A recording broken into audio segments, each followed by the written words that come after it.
જય શ્રી કૃષ્ણ મારા ભાઈઓ અને બહેનો, કેમ છો તમે? મજામાં? આજથી અમે નવો પાછો વિડીયો બનાવવાનું ચાલુ કરીએ છીએ અને અત્યારે ભેળ બનાવીએ છીએ. મારા યુટ્યુબ ચેનલમાં જે વિડીયો હતો એ હેક થઈ ગયો કે કંઈ બહુ કારણસર ખબર નથી, પણ મારે વિડીયો આખો બાતલ ગયો છે. એટલે નવાસરથી મેં ચેનલ બનાવી છે, નવાસરથી ચેનલ બનાવી છે. તો ચાવડા ફેમિલી વ્લોગ ફરીથી એને એ ચાવડા ફેમિલી વ્લોગ ને સપોર્ટ કરજો. જેવો પેલા ચેનલમાં જે અમારી ચાવડા ફેમિલીમાં કરી તો સપોર્ટ એ જ રીતે આમાં મને સપોર્ટ કરજો. તમારો ખૂબ ખૂબ આભાર હતો, કારણ કે એ વખતે એટલી બધી તમે સરસ સપોર્ટ કરે તો મને પણ ચેનલ બ્લોક થઈ ગઈ કે શું થઈ કંઈ ખબર નથી. દુઃખ તો છે જ, પણ હવે શું કરીએ? હવે નવાસરથી મેં ફરી બનાવી, કારણ કે હવે મારી એટલી હિંમત છે તો હું નવાસરથી નવું બનાવીશ ચેનલ. અત્યારે શું કરો છો? અત્યારે તો કોથમીર એવું સમારીએ, ભેળ બનાવીએ છે ને. તો આ શું, આ ભેળમાં નાખવાનું છે? ના, એ તો લીલું લસણ છે. તો ભેળમાં નાખવાનું છે લીલું લસણ? ના, લીલું લસણ તો સબ્જી માટે લાવીશું. તો લીલું લસણ ભાવતું નથી. શિયાળો જલ્દી પૂરો થાય ને તો સારું હોય, લીલું લસણ જતું રહે ને.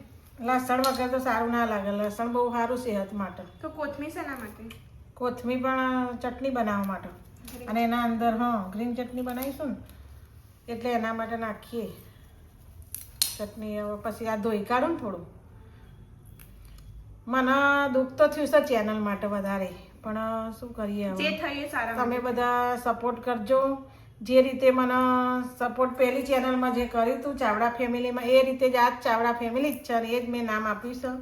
અને મને ખૂબ ખૂબ તમારો સપોર્ટ. કન્ફ્યુઝન ના થાય કે ચેનલ અમારે ક્યાં બધા ખાસા બધાનો અમારા મેસેજ બી આવ્યા, બધા ફોન કરીને કહેતા બી હતા કે ચેનલ તમારી કેમ તમારો વિડીયો મૂકતા નથી, પણ કઈ રીતે મૂકું? મારી ચેનલ થોડુંક પેલી એ થઈ ગયું હતું.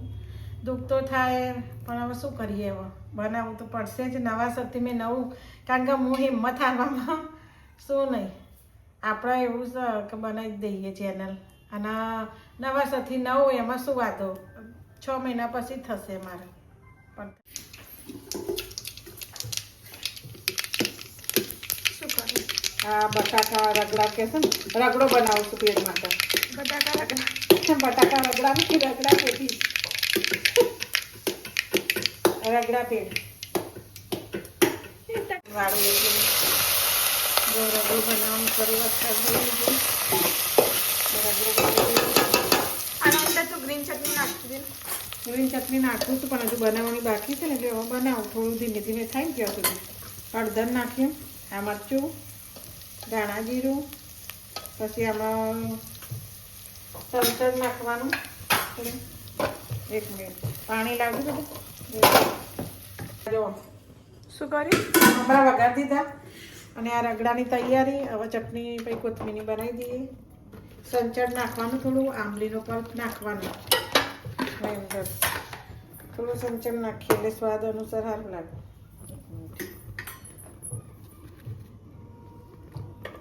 સંચળ નાખ્યું, સંચળ નાખ્યું. આ મીઠું નાખું છું સ્વાદ અનુસાર.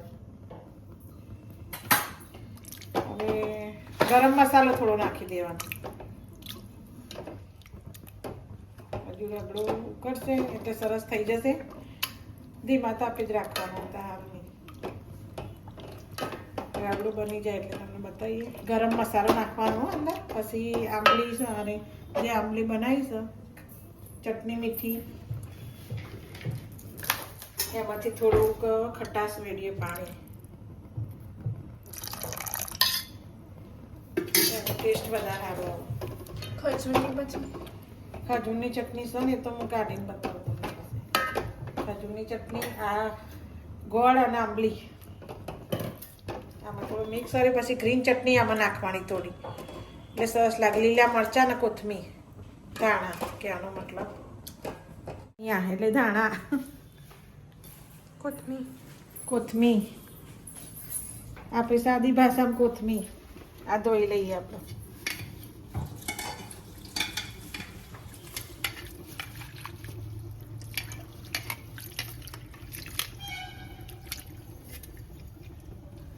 ગોળની ખાટી ચટણી આવે ને, ખટ્ટી મીઠી, એ બનાવીએ છીએ ગોળ નાખીને.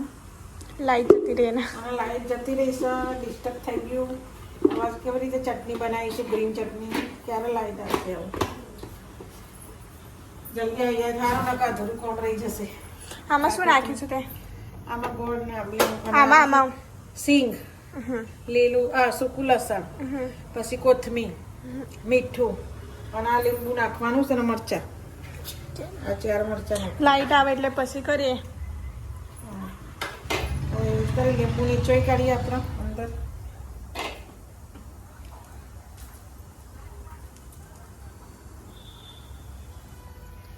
એક લીંબુ નીચોઈ દેવાનું એટલે ખાટી મીઠી કે ચટણી થઈ જાય ગ્રીન.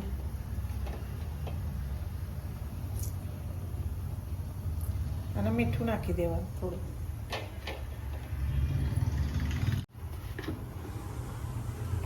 મીઠું નાખી આમાં બી નાખવાનું. સંચાળીમાં નાખીએ તો સરસ રહે. ભૂલથી નાખી નહીં કે મંદારામ. ના ભાઈ યાદ જ હોય. કારણ કે સંચાળો ના ખાય, મીઠું નાખવું પડે સામાન અને મરચું નાખવું હોય તો સામાન્ય નાખીએ તો સરસ લાલ થાય ચટણી. આપણે તો કાળી ઘરની ઓબલી હતી ને એના લીધે થોડી બ્લેક થઈ છે, પણ હવે ખતમ થઈ ગઈ. વરસ પૂરું થઈ ગયું છે, 1 વર્ષથી નહીં હતા. હવે પતી ગઈ છે એટલે નવી લાવીશું લાલ જેવી ઓબલી. આ ઘરની હતી ને એટલે થોડી કાળી થઈ છે, વધારે પાક્કા હતા ને એટલે. મરચાં નાખી દઈએ ભાઈ, ચટણી બનાવી દઈશું આની. બરોબર, નાખી દઈએ. આ આપણો મસાલો થવાની તૈયારી, પણ ગ્રીન ચટણી હજુ નાખવાની છે મસાલામાં. આ થઈ ગયું. કોથમીર નાખવાની આમાં, ધાણા અને ગ્રીન ચટણીમાં અંદર નાખી દે ને ટેસ્ટ બહુ મસ્ત ના આવે. તો ડુંગળી ને ટામેટા નાખવાના બે નાખવાના છે. એટલે કટિંગ કરી દો. બરોબર, ડુંગળી કરીએ છે ક્રશ.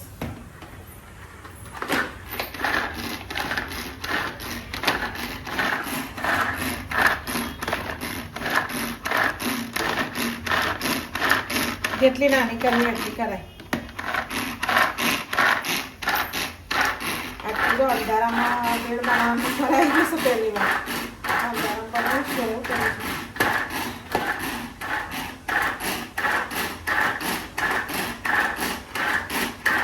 મમ્મી આ ટામેટા કાપો. આવી ગઈ ને મેં નાખી તો લાઈટ આવી ગઈ. સરસ. એનો મારી મહેનત તો સફળ થશે જ. મેં કીધું 5-10 મિનિટમાં આવશે ને પહેલા જ આવી જઈ. પણ આપણો ખાવાનો ટાઈમ થઈ ગયો છે. હા ચલો પાછી જતે પહેલા ચટણી ક્રશ કરી દો. હા, ચટણી બનાવી દઈએ પહેલા. હવે વાંધો નહીં, જવી હોય તો જવા દે. ના ના ના જતી રહે તો વાંધો નહીં. ચેનલ જતી રહેશે, વાંધો નહીં. ચેનલ નહીં યાર, શું કહેવાય, તું બોલી ને ચેનલમાં channel. ટેન્શન આવી જશે.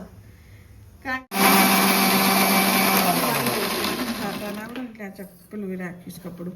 હાથ લો.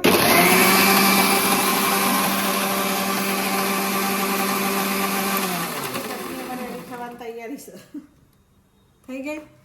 હજી થોડો ક્રશ કરી દઉં. કરી દો.